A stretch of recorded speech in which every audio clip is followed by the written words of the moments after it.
Welcome to He Did This to Me, the sports podcast from a father and son who happen to be mostly optimistic Jets, Knicks, and Mets fans. My name is Nick, aka Goody, and with me is my old man, aka the big guy, Noel. And just like his name, all we do is win. Let's get to the show. It's time to begin. Knicks, man, open up the season last night in the Garden against the Celtics. They lose 108, 104. Randall, 5 of 22. Brunson, 6 of 21, 54% overall from the entire team from the charity stripe. Talk to me, big guy. How are we feeling about last night's game? It's the foul shots. The foul shots more than anything kills you. And I thought the Knicks played pretty well in some phases, but in a lot of phases they look lackadaisical to me, and I don't really understand that. I told you I thought that our man Brunson looked a little tired. And there's one thing that's really got me thinking. I mean, Brunson was great last year. He was absolutely great. Do we expect him to be at that level of greatness all the time? I mean, if we're depending on that, are we asking too much? Randall played okay last night. Not great. Wasn't dominant, but I thought Randall played a lot more calm and under control last night. I loved his demeanor for the most part last night. And he wasn't being ball dominant in a good way, I thought. But maybe does he amass those numbers that we love from him if he's not being ball dominant? We have to, we just have to pick it up. Some of our role guys like DiVincenzo and Hart, I don't know what's happening with Hart. He looks a little, he just didn't look very aggressive last night as he had last year. And I need more aggression out of him and out of Brunson.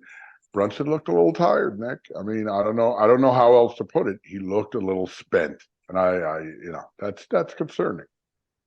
Yeah, I mean, like as far as Randall, he still ended up shooting the ball 22 times. So that's the amount of attempts. We just need his percentages, both him and Brunson. I mean, I just, after the first quarter, I texted you. I said, no way that we continue to shoot this badly. And those two just did. I mean, and we saw that throughout the game. I thought everybody looked a little tentative. There was multiple times where I saw guys pass up shots. And, in the NBA, when you get an open shot, if you don't take it and you end up passing it up and somebody else now, they ended up, they come out on them. Now we're down to 2 or 3 seconds. And then you get what happened to both Julius and RJ a lot. I thought that both of them, some of their tough shots were just because they were given a hot potato with, 2.5 seconds left and they had to now make something happen. Listen, with Brunson and Julius, one of the things that I saw yesterday is they are the 2 and 3 on a championship level team. We do still need that one. We absolutely do. I would love to see either of them ascend to being that, and they're still young. They definitely have time to do that. But, you look at a guy like Jason Tatum, and that guy is a 1. He is a 1 of 1. There's certain times where, Doc Rivers even said it, where he has the ball and he's just like, I'm going to get a bucket right now. And he makes certain shots that, only certain guys in the league can make. So I just thought that, to me, one of the biggest things was we have to let it go. I thought that like you said with Julius, I thought Julius, he played pretty intense on defense. I thought the team overall played good defense, except for Mitchell Robinson.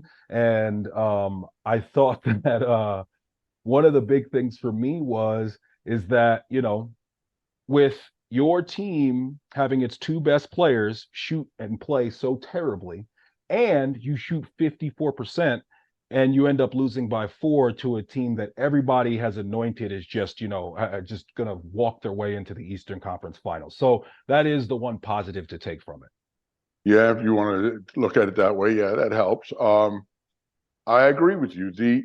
Julius and Brunson are good players. They're not top flight. I don't need. Listen, a guy like Jason Tatum would be great. I think we just need an alpha scorer guy, a guy who can just get his own shot whenever he needs. And I have to tell you, I thought about this one guy who I know you said you feel like with the injuries and stuff, but just because they're having so many issues over there in Chicago, I immediately thought Zach LaVine. Zach LaVine's more of a apex scorer than either of those two guys. I just don't think it's realistic to expect Jalen Brunson to do the amazing things he did last year consistently. I mean, he's a very good player, and I think he can be a top flight point guard for us, but he's not. That's just not who he is to expect him to do that. So if we just had another wing, and listen, I mean, I wish RJ was that guy. I really do. RJ But looked he's good not. last night, though. He did. He Listen, I did. He loved the way did. RJ played. I loved RJ's defense last night. Yeah. And he's going to the rim, making tough finishes. That one finish on Porzingis was one of Yeah. the better finishes I've ever seen him make. And another time I saw him kind of get to the lane and just straight lay it up. I loved what I saw out of RJ last night. I like what I saw at RJ. So then who else do we need and who do you get rid of to put in an RJ? What position are you looking to replace then? Okay, we could talk about Mitch, but I don't want no. I just we need somebody else who can be a scorer, and I'm not talking about a center position, but Mitch was a little disappointing. His fouling last night was just, dude, we're reverting to like 2 years ago. We're reverting to 2 years ago. He typically plays well against Zinger, and I don't understand. See, to me, this is on Mitch, but also I got to talk to the coaching staff. I got to have somebody please explain to me why he thinks he can play drop coverage on pick and rolls with Kristaps Porzingis as the screener. I mean, what? Like, you're basically just inviting this guy to get hot. I just thought that the way that they were guarding that, and then yes, a bunch of stupid fouls made zero impact on offense. It was honestly one of the least impactful games I've ever watched Mitchell Robinson play. And True. Hartenstein on the flip side played his ass off. I thought that he played really well. Yeah, And when it comes to, we got to talk about Zinger. Listen, if Kristaps Porzingis is healthy, which is always the if with him, that's right.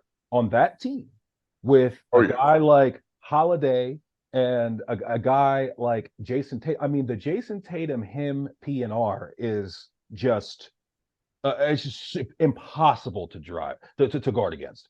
And you got him cutting back door. Mitch is has no idea he's running right behind Mitch to catch oops and to dunk the ball. I just really expected a better showing out of Mitch, and I can't even really put my finger on what it was that was missing from him last night, but he's got to be better.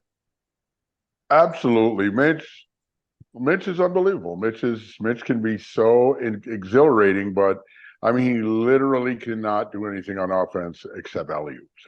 I mean, I'm sorry, that's just the case. What's really funny to me, Nick, is that there are so many varying opinions out here, and you and I read online and see stuff. One that just struck me as hilarious was I read one guy that actually wrote and said, we have to start letting Mitch shoot more. If you let him shoot like Zinger, he would really be a plus for the team. And you wonder, are we all watching the same thing? How could anyone think something like that? I mean, that's certifiable. It's insane. See, No one can honestly, think that. if I was the admin of that blog, I would block that person. I'd block that Right. person and be like, Block you can't. No more contributions from you. You're not worthy. Get him out. Get him out. Yeah. Yeah. I mean, listen, everybody's got an opinion. Some people have awful ones like that, which it's just like you clearly have never watched a game or, have any understanding of how the game is. But my man Grimes had a decent game. Grimes played good defense. Yeah. He had only 11 points, 4 of 7. He was 3 of 6 from behind the arc. He needs to be more aggressive. But not only does he need to be more aggressive, but we as a team, there was times that we missed him. And we need to have more of a focus on running plays for him off ball where he is, coming off of a screen and hopefully coming into a wide open 3. Now, he did the thing that I begged of him all the time last night, which was he had somebody ran out, he attacked the closeout, got into the like elbow extended, made a great little quick crossover on Drew Holiday, and then gets to the rim for a layup. And it's like, Grimes, you can still do that more. There was still other times I saw him catch the ball with somebody right on top of him, and he doesn't even look to, go and actually, hey, this guy's right in front of me. I can get past him. So I just need him to be more aggressive. I need the team to really put more of an emphasis on trying to get him attempts and get him shots.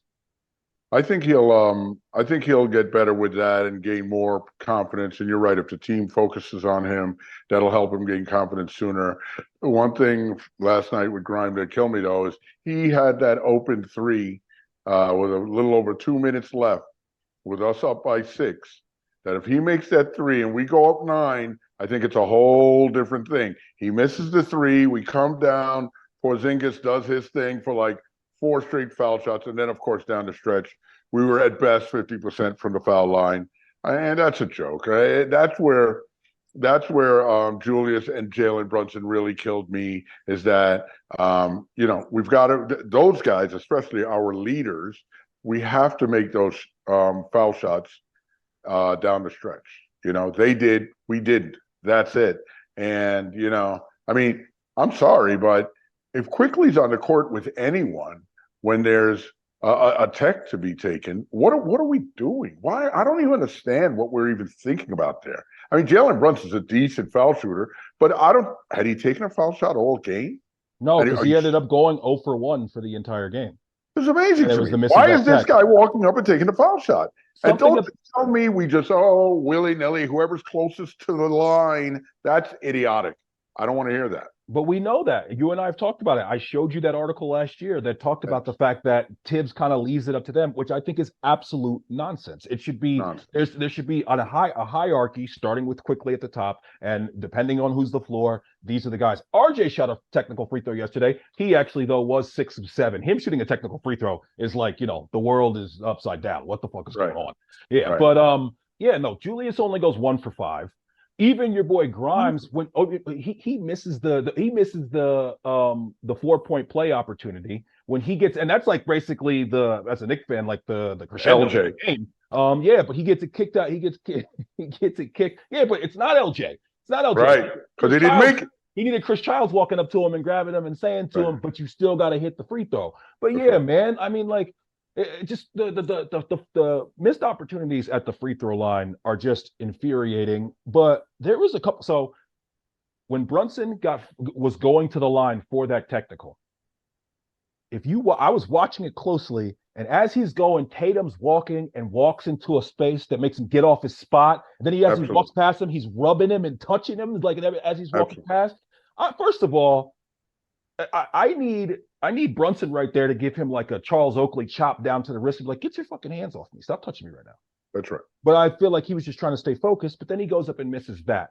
There was 2 times in the game where I just got a pit in my stomach and was like, man. And it was when he missed that free throw for the Tech. And when there was a play late in the game, he does his patented, slip move, past Porzingis, puts up his floater off the glass that he always puts up, and it hit the glass, and it hit the rim, and it rolled off. And I was like, this just might not be his night. It might not be our night. Like, if this guy's not hitting that, like, that's his patent shot that he always – he had so many shots, little shots in the lane that he always hits, especially early, that just – they weren't dropping last night. And, like we said, we've talked about it before. We almost talked about it somewhat laughingly, but we have to start looking at, hey, playing for Team USA, getting married, all these things. Is he coming in a little bit, as you said, spend? Well, like I heard some people, guys at Barton Hahn talking about it today. We're creatures of habit, right? So if every year you have this much downtime to just chill, but this year was so much busier in the off season, that might affect how rejuvenated or rested you feel start of the season. I don't know. I don't know what you do about that. Maybe give them a night. I mean, listen, we're about to have a back-to-back, I believe, this weekend, no? Friday, Saturday. So, yeah, and Saturday being with your man Zion, right? Crab cake. I mean, that's going to be a tough game potentially, man. He's killing it over there. Those guys, they got some game coming at you. Yeah, Zion's good, but he's, one slip on a pork medallion away from being out for the season. But shout to Jerky Boys if you get that reference. But yeah, no, I mean, listen, man, RJ on the flip side, when it comes to the, playing this summer, he typically starts the season a little slow. He played well last night. Hopefully him playing in the summer has him, a little bit further along, and therefore doesn't have that, beginning of the season downtime like he typically does. My man quickly didn't get paid and showed everybody that, that number is going up because he was our best player last night. I mean, there was a time late in the game where he got taken off the floor for a second, and I was like, what are we doing? You cannot take Right. Quickly off the floor. Quickly was doing it all. He was playing great defense, 7-11 from the field, 5-7 from downtown. Whole game changed when that second unit got in. And two different times they brought us back. But yeah, Yes. Quick looked great last night. Yeah, I'm loving Quick even had like an extra like felt look to his hair yesterday. It was even that was like on fleek a little bit, like a slight level up. I love Yeah. what I'm saying. Quick is going to have a big year. Yeah, he looked good. Quick looked good last night, but so what does I mean, what do you think Quick was asking for? I think they would have at least given. Well, okay, hold on. How much is RJ getting per year? And are you going to would you give Quick more than you give RJ? RJ's getting around 20, and yeah, I think RJ signed his deal, and people then thought that it was a bit of a discount. Right. And obviously, really what you want to look at is you want to look at other guys that were drafted his year that are similar players and what they've gotten and when they got their extension. And there's guys like a like Maxey, who similar player, and some of these guys are making closer to 30 million. Some of them are making closer to 20. I'm sure Quick wanted to be in that closer to 30 number, and the Knicks were trying to get him at that closer to 20, and now they're going to end up having to pay him like 33. Now, you see, I don't know if that's going to happen, Nick, because think about it. How much is I mean, you're saying that you're going to make Quickly the highest paid player on the team. That's insane. I think Randall doesn't make $33 million a year, does he? no. First of all, some of it is just timing. Then some of it's I just get it. timing. I get that. It's like Jaylen Brown being the highest paid player on that I team and get the highest that. paid That's player in the insane. NBA, which I think is insane. But Right. obviously, we know that Tatum is better, but it's just timing. Okay. So you're going to pay Quickly more than you pay Jalen Brunson and Julius Randle and RJ. I just I just think I it's a don't know how timing that works. thing. And for that reason alone, I think the Knicks should have tried to get him paid before the season started. For Yeah, that, just to make sure. But I think maybe Quickly's people, like you said, were like, no, we want 28 per. right, right. Like, no, no. See, so now this is where we are. I don't know. It's not easy. When it comes to things about contracts and stuff like that, you can have somewhat of an opinion, but at the end of the day, you don't really know. So I try not to get like too I try not to feel too strongly either way when it Yeah. comes to stuff like that. But I just listen. I think it's going to motivate Quick to Yeah. have a dynamite season, and that's Good. what I'm most in. We'll worry about the off season and re-signing him when we get to that point. You know what I mean? But Agreed.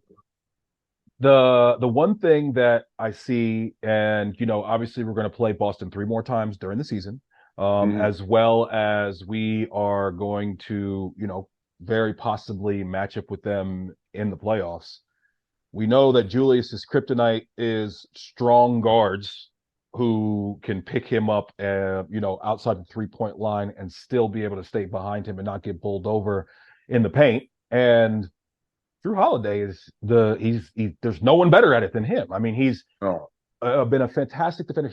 I mean, the strength thing you see it all over the floor. And then Doc Rivers talked about how some of his players after they play against him, they all talk about how strong he is, and so that's something we both Julius needs to, and we need to scheme a way to kind of make them pay in other places for putting that guard on Julius. One thing that I did see that I thought was cool was early in the third quarter, I saw Julius and Brunson were on an inbound just quickly saying something to each other, and then the play after that was Julius come catch the ball not at the 3-point line but catch it on the elbow with this guy on your back, and then we got a couple good possessions out of that. One, there was a double team that got kicked to Brunson and he made the three, yeah. and another one we got a good shot but we didn't make the shot. So I do like that Brunson is like saying, all right, big guy, let's get you going, and also let's put you in a position that's a little bit more advantageous, but we're going to have to continue to figure out a way to fight against that because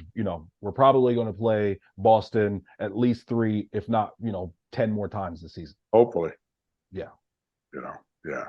No, Julius, I thought Julius played well. He seems to he's got his head in a better place for the start of the season anyway. Can he control it and can he keep it going? Yeah, I'd like to believe so. And I mean, like we say, it's just one game. Let's take it easy and let's go into the next game ready to go, man. I mean, it's a tough start to the season. Like we said, we can't start off with like some 3-10 start, some foolishness like that. So we got to come correct.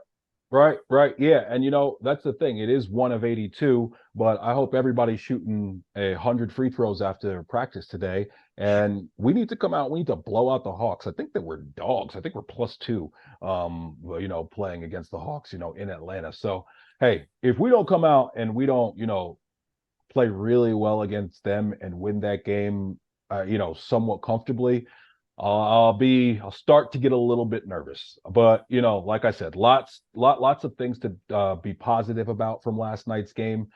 One thing that I know you don't like talking about, but I am going to bring up is the officiating was absolute pure garbage. It was terrible. I don't care what anybody says. And especially when you lose a game by 4 points, you start to look back.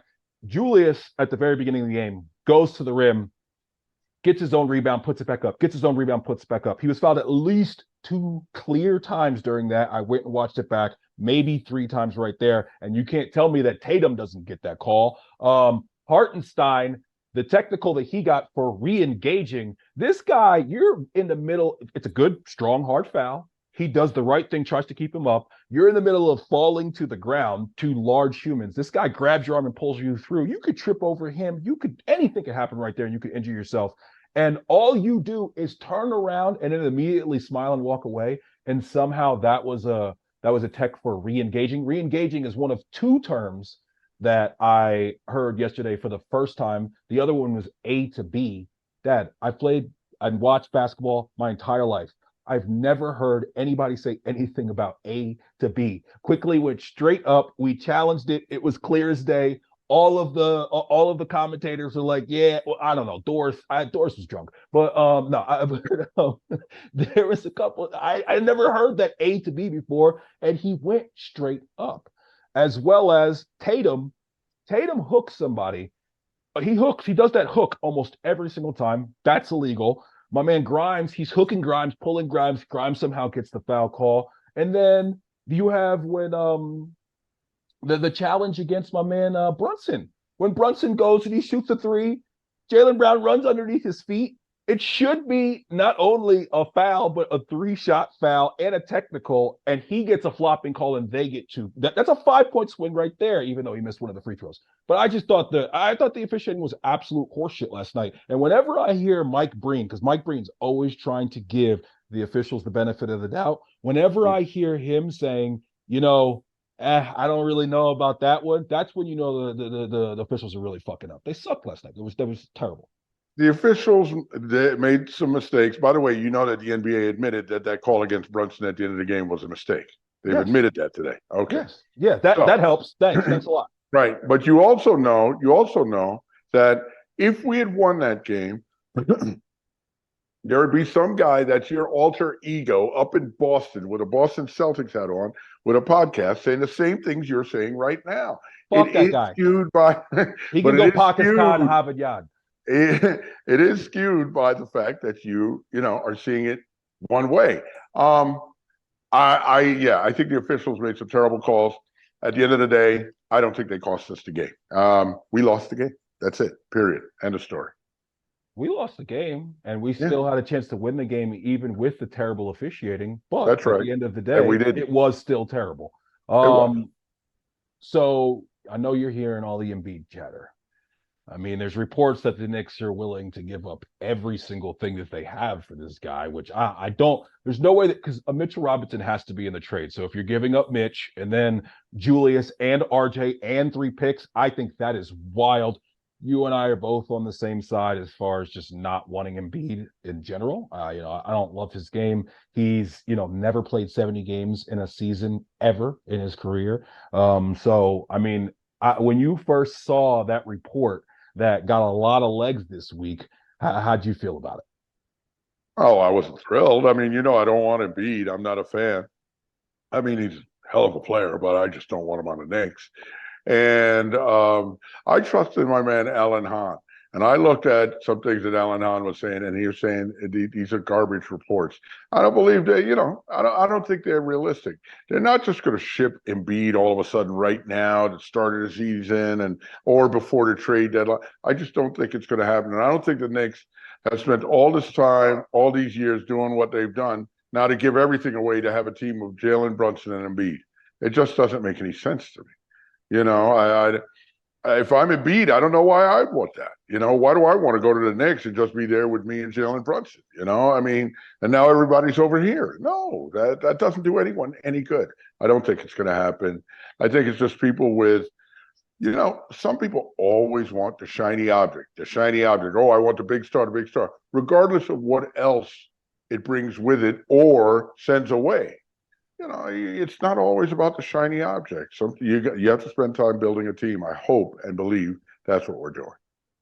Yeah, I totally agree with you. I made that exact same point in one of my group chats about the fact that, we've been so patient thus far with how we've constructed this team. And obviously continuity has been, just a major goal of the organization from top to bottom. So to now blow all that up, I don't really see. I mean, if we weren't willing to make the offer that could get Donovan Mitchell, I don't see how we would flip around, 13, 14 months later, and we're willing to make this offer for Joel Embiid. Yeah, I don't see it. And as we both said, I don't love his game. And especially in the playoffs, seems to always miss a playoff game. I know that Julius has not played great in the playoffs. But I do think that I think that we can get to a point very soon where you look at it and you say that Julius Randle overall is a more valuable player than Embiid, especially when you factor in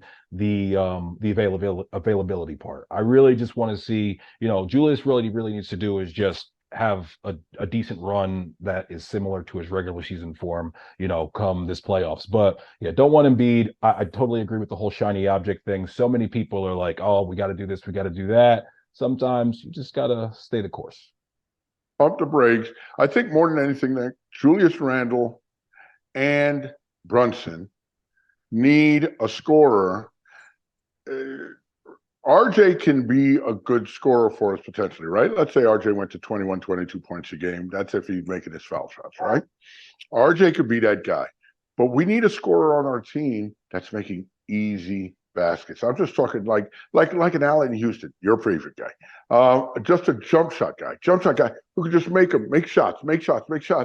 And they're just easy. It just makes everything easier. Everything doesn't have to be a tough, up and down and then, in the lane, body, this. It just seems every time, all the shots we make seem to be a higher effort shot than a lot of other teams. And that's the other thing. I heard this stat today. We're in the top 5 in getting to the foul line, but in the bottom third of making foul shots. That's insane. I mean, that can't be. Just think about that. That cannot be. If we can be in the top 10 in making foul shots, imagine how many more points that is, And like I say, we just need. That's why I say Grimes. If Grimes can become what we think he can become, that changes our entire team. That levels us up significantly. Yeah, I absolutely agree. When it comes to those easy shots that we need to hunt, it's those Grimes, attempts coming off of screens and him being able to get the ball with that Splash, great high splash, release. We splash. need to focus on that more. And this is, one of my biggest criticisms of Tibbs is that we run a very basic offense without a lot of movement off the ball. And it's basically just a high pick and roll with two guys parked in the corners. And rather than Grimes always being parked in the corner, I would like to see him running through screens, and the thing about it is that when somebody's running around like that off the ball, it's not only that they get the ball, it's also that they're making guys switch and help away from the ball. So now if Brunson's got the ball on the other side of the floor, the paint and the entire floor is more opened up because of that. But Tibbs has never been the guy that's run a creative offense. And I honestly think it's one of the biggest it's the Achilles heel of this team, is that we have to work too hard for shots, because basically our shots that we work for are, hey, quickly, Brunson, Randall, one of you three, whoever is on the floor, sometimes RJ, make something happen, then look for the lob, and there's two guys standing in the corner. And that's our offense. And I thought that last year, especially last year against Miami, that got very much exposed because Miami guarded us a certain way. And then what they did to us away from the ball, with Jimmy Butler having the ball. And remember how many times they killed us back door? And how often do the Knicks have somebody cut back door and shoot a layup? We just don't do it more. So that's one of the things that I really hope, as the season evolves, Tibbs evolves somewhat, and we start to run a more modern, creative NBA offense. Yeah, no, I mean, I'm a Tibbs guy, but I can't deny a lot of what you're saying. There's merit. I mean, yeah, we could be a little bit more creative, especially for someone like Grimes, who has, the ability to run off screens and stuff like that, and that would surely put opposing defenses, at a disadvantage. We need to do something to break it up, because I mean, it just seems like every basket of ours is it's just really difficult. And if we're constantly doing things with that high degree of difficulty, that's just not meaning good success. And especially down the stretch, our baskets, our attempts, our possessions down the stretch are such, oh my gosh, it's climbing a mountain. We don't get any easy baskets down the stretch. If we're not making foul shots, I mean, come on, man. It's just way too difficult. But, it's only one game. Let's all calm down. RELAX. Well, speaking of Mr. Aaron Rodgers, he will be on the sidelines, maybe even pregame, tossing some balls, having a catch with Eli Manning, from what they said on the Manning cast this past Monday. But yeah, the Jets this weekend, they will be playing against the crosstown rivals, the New York Giants, in the Snoopy Bowl. I got to tell you, me personally, I'm very, very nervous. How are we feeling leading up here to Sunday's game? I also am nervous. I mean, like I tell you all the time, any given team on any given Sunday, but the Giants are playing better. I think what we're seeing in the NFL a lot, man, is you're seeing the effects of a watered down camp and preseason. A lot of teams are starting to play a little better now. I always tell you got to get a little hardened in football. You got to get a little callous to the game. And I think a lot of these teams are getting a little more of that now. I think Tyrod Taylor adds another dimension to those guys that makes it difficult. I haven't heard. Have you heard anything that? I haven't heard that Daniel Jones has come back. I think it's still Tyrod right now. As I saw last, he's still not cleared medically. Right. So I still think we could win. I think we will win. But am I nervous? Yes. I don't think there'll be a game this season that I go into feeling overly confident. That's foolishness. That doesn't happen. At least not. I mean, look at these teams that are losing. Look at San Francisco. I mean, a couple of weeks ago, everybody had them, would have thought they would go 14-3 or something. Now they've lost 2 in a row. They're still a very good team, but they can be beaten. Purdy is out now, and Sammy D is going to be starting. Well, I heard he still hadn't passed concussion protocol. It's most likely that Sammy D is okay. So Sammy D will start, and Sammy D will probably look pretty good with them. But I think he will, yeah. Yeah, I mean, in that guy's offense, they've been coaching him up. I hope he does well. I don't wish Sammy bad. But more importantly, we have to play smart. We have to play aggressive defensively. We've got to run the ball against these guys. I know some people are saying, oh, well, Wink Martindale's going to come after you early with like run blitzes and so forth. But we got to go after them with running the ball. I read a stat where the last 2 teams that they've played and won didn't run the ball early on, especially on first down, as much as the teams that they played before the Giants. And they squandered the opportunity because the Giants characteristically haven't been so great against the run, but you have to commit to the run to exploit that. You can't, just run it 18 times a game, So we'll see. I think the Jets, I'm sure, are seeing all the same things we are. So we'll see if they, can get it done. And, listen, we know this guy Wink's going to make it hard on Zach. That's not going to be easy, you know. So he's got to play. Yeah, in fact, I mean the Giants have actually blitzed 65% of passing downs the last two the last 2 weeks. So they're definitely going to come after Zach, and we know that that's been his Achilles heel is dealing with the rush. That's what Belichick always does against him. And when he has all those guys, coming from different angles, his ability to diagnose it pre-snap and then, adjust the coverage. I'm sorry, adjust the protection, and his ability to make quick decisions and not turn the ball over. That's been his biggest downfall, throughout his career. So he's got to be better at that. Hackett's got to scheme him up, get him in the right position. Receivers got to catch the fucking ball. We can't have like a bunch of big drops. We've had way too many drops this season, in my opinion. Yeah. And also, like, I think this game is so important for the fan base. I'm going to be going to a birthday party right after the game, which is going to feature a couple Giants fans that I know, and I really hope that I can go into that party with my chest held high. And the thing is that, as you know, we are the little brother when it comes to the city, when it comes to how they're covered, when it comes to overall fan base, all of those things. And right now, we're the better team. And what scares me is, we were the better team when we played them, and Victor Cruz ended up, doing the salsa and that game. And at that point, we were looking to make the playoffs for the third straight time. They come in, they have that huge play from the 1 yard line. And from that, they pretty much just run away from us for the rest of the game. And then they go on to win the Super Bowl that year. I heard That's Rex right. Ryan say that Tom Coughlin was going to get fired after that game if they Yep. had lost to the Jets. And he ends up, winning the Super Bowl, cementing his legacy as, one of the greatest Giants coaches. And it's, this game is so close. And we're right here. We both are at a point where a loss really, really makes the rest of the season look a lot more bleak.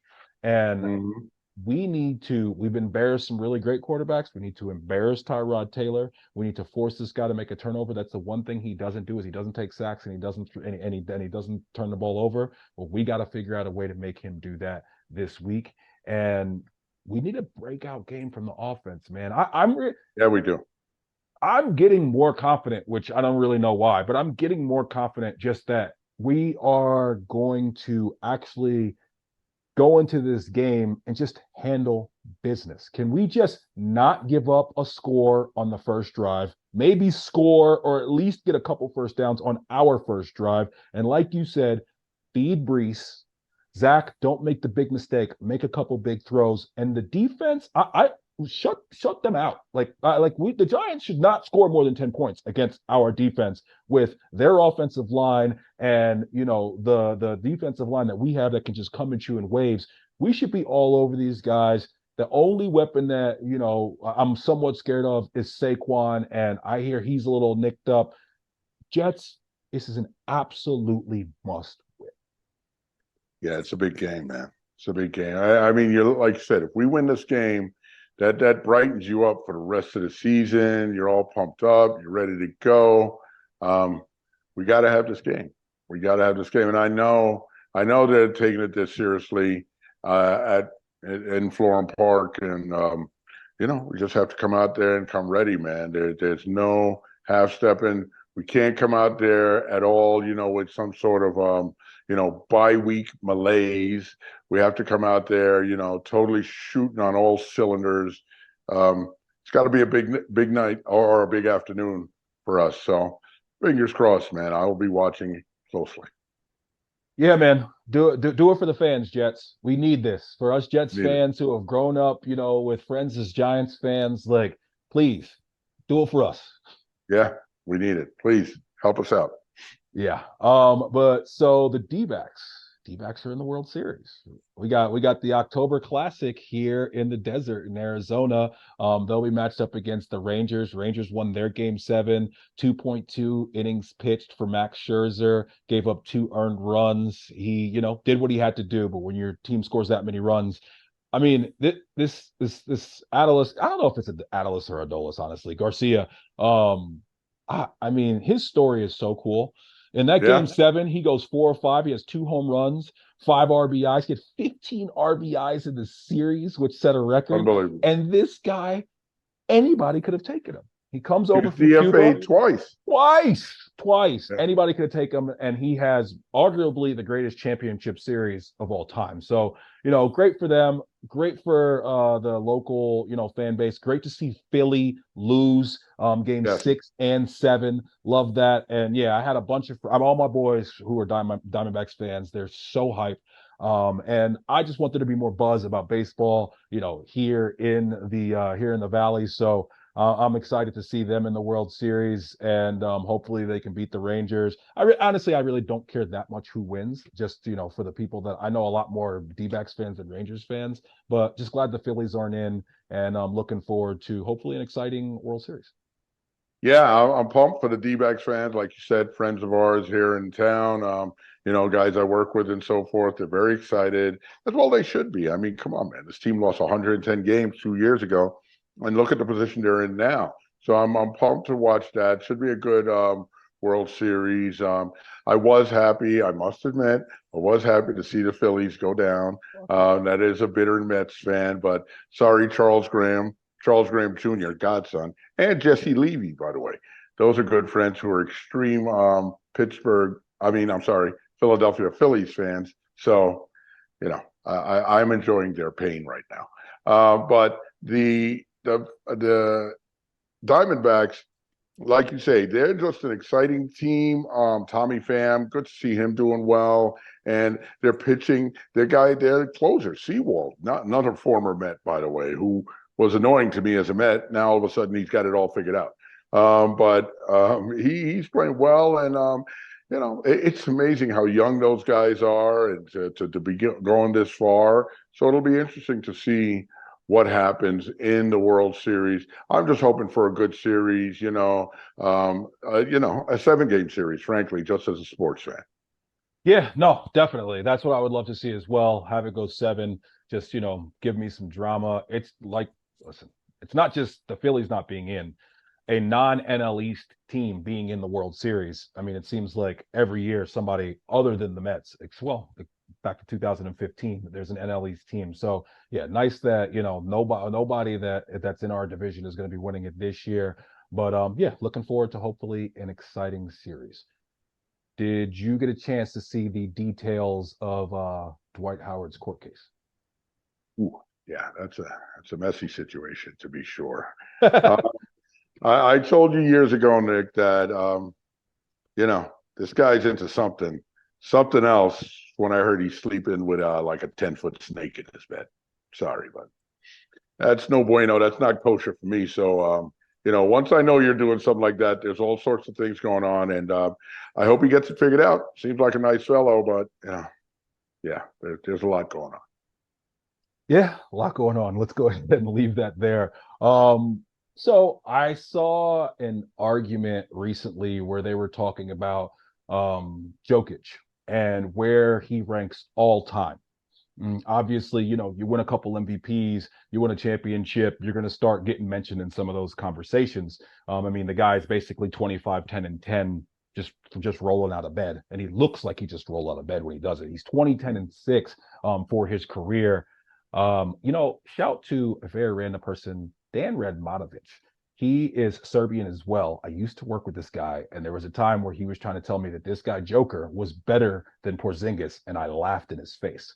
And just it was like one of those things where I walked up to other people and was like, "Yo, this guy just said," and obviously, the test of time has proven him to be very right. But with Joker, talking about him as far as how great he is all time, I think that's a tough one. But when you just look at centers, And I heard somebody talk about him maybe being the greatest passing center of all time. Now I know that you love your man Bill Walton, and he definitely was a great passer as well.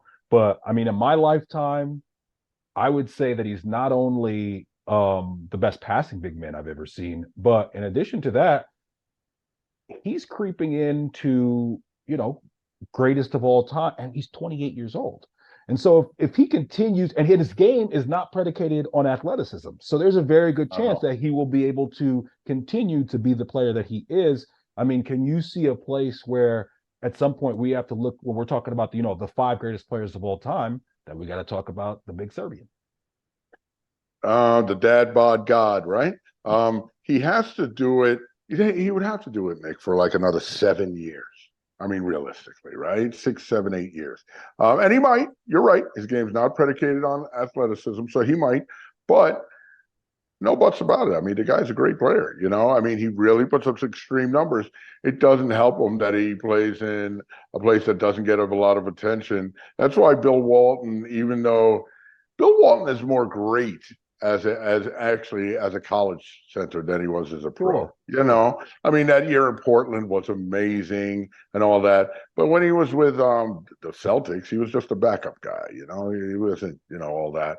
But I mean, listen, as a passer, the guy is fantastic passer, man. He really, really is good. I love watching this game because I'm a purist, and I don't need to see guys, jumping over cars and stuff like that. But a lot of people do need that, so they want to see the flash, especially in this day and age. So I don't know that he'll get all of the attention or all of the accolades like you're talking about, but the people who love the game like you and I, he's that guy, man. Because listen, I would love him on the Knicks. I mean, the guy is just he's outstanding, and that's just it. He's another one of those guys where it's just like drafting correctly and making that pick, because anyone could have had that guy, and they got him, and they made the smart pick, and they held on to him.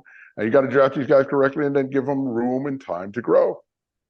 Yeah, I mean, and Denver, they've just done a great job of constructing that roster, keeping those guys together. To me, that's a team I look to where, when it comes to the Knicks, where it's like, okay, we got our guys, let's just continue to develop our guys, and hopefully we can get to the Eastern Conference Finals this year, maybe get to the championship, and get over the hump at some point in my lifetime. Please, Right. please. Please. But yeah, no, I mean, listen, like you said, he's one of the most fun players to watch play the game because his IQ is just off the charts. I mean, his understanding of pace and some of the angles that he makes passes, and like where he'll put a little bit of loft on the ball to get it there. I mean, you look at him and it's like, if I could just somehow get Julius Randle to have like a small percentage of what this guy has going on between his ears, because physically he's not doing anything special in the slightest, but he's just extremely skilled, and his IQ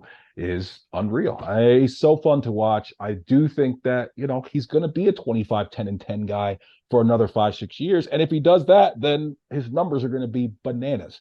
I Yeah. saw something where it talked about like all of the and how in the last however many years there's been like 38 triple doubles by centers. In that time, Joker's had like 108, some shit like that. The numbers might be a little bit off, but yeah, I mean, he's just what we're seeing him do, totally unprecedented. And the only thing that I think will stop him is his lack of interest in basketball.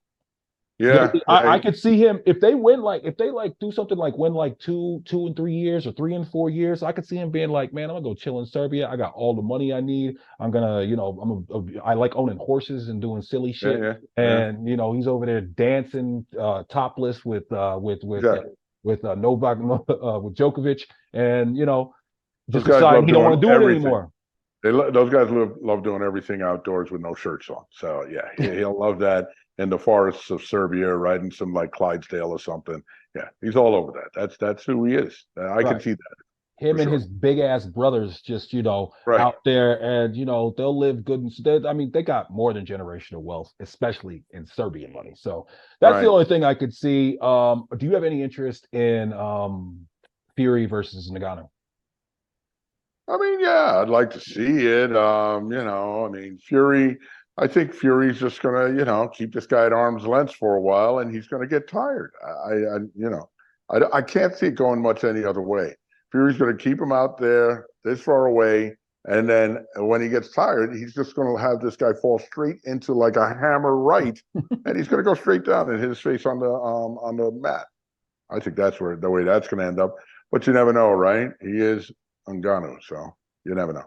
The thing about it is, so I started to give a little bit of a chance to Ngannou when I found out that, Mike Tyson is actually, in his camp, like actively training him. So I don't think Tyson's going to lend his name to somebody who he doesn't think Yeah. at least is going to go in there and, put up somewhat of a decent showing for himself.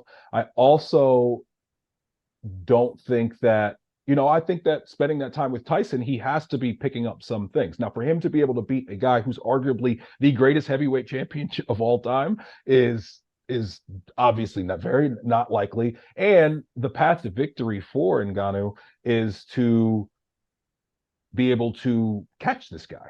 And we've watched this guy get caught by Wilder, who is one of the hardest hitters ever, and do the Undertaker rise up from the dead and then go out and win the rest of the round. And then after that, just totally embarrass Wilder in the next fight. So I don't see him being able to, as hard as Ngannou's hits with the smaller gloves, does he hit as hard as Deontay Wilder with those bigger gloves? I don't see that. So it'll be interesting. It'll be a spectacle whenever they do these, MMA versus boxing fights. There's a lot of boom or bust potential. But yeah, we'll definitely check it out and see what happens. I Hopefully. don't. I don't think Tyson Fury is the best heavyweight of all time. I mean, It's arguable. It's arguable. I've heard people make arguments. I know you're better than probably going to go Ali. Ali. I know you're going to say Ali. But if What's you that? look at the thing about Fury is he's 6'9". So I get it. He's when six he's nine, but fighting Ali and fought that big Japanese guy, but he was a wrestler. Tanaka. yeah, Uh, that's a little different. That yeah, was a little even bit. more of a spectacle than this. Yes, it was. No, no. I still think Ali would have beat him.